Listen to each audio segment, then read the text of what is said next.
दोस्तों राधे राधे, जय श्री कृष्णा। मैं पुष्पा ब्लॉग संगीत आप सभी का अपने यूट्यूब चैनल पर स्वागत अभिनंदन करती हूँ। आज मैं आप सब लोगों के बीच में एक बहुत सुंदर सी नाच गीत लेके आई हूँ। मेरी नाच गीत आप सबको कैसी लगती है प्लीज़ कमेंट में ज़रूर बताना दोस्तों।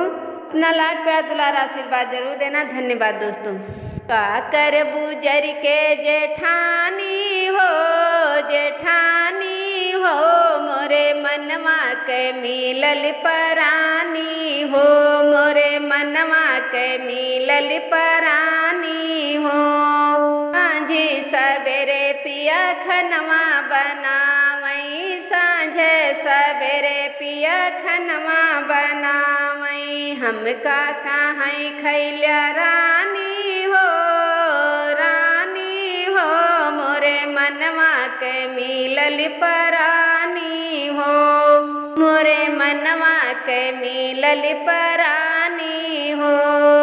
का कर बुजर के जेठानी हो, जेठानी हो, मोरे मनवा के मिलल परानी हो, मोरे मनवा के मिलल परानी हो।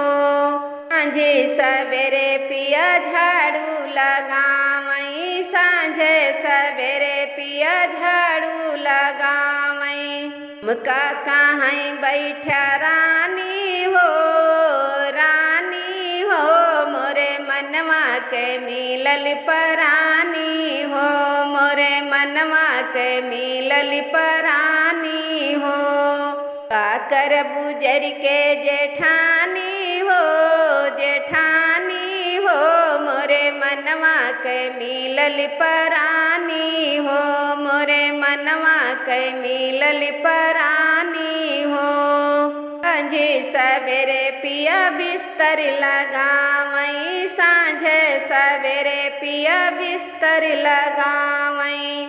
हमका कहाँ सोई जरानी हो, रानी हो, मोरे मनवा के मिलल परानी हो, मोरे मनवा के मिलल परानी हो। आकर बुजर के जेठानी हो, जेठानी हो, मोरे मनवा के मिलल परानी हो, मोरे मनवा के मिलल परानी हो।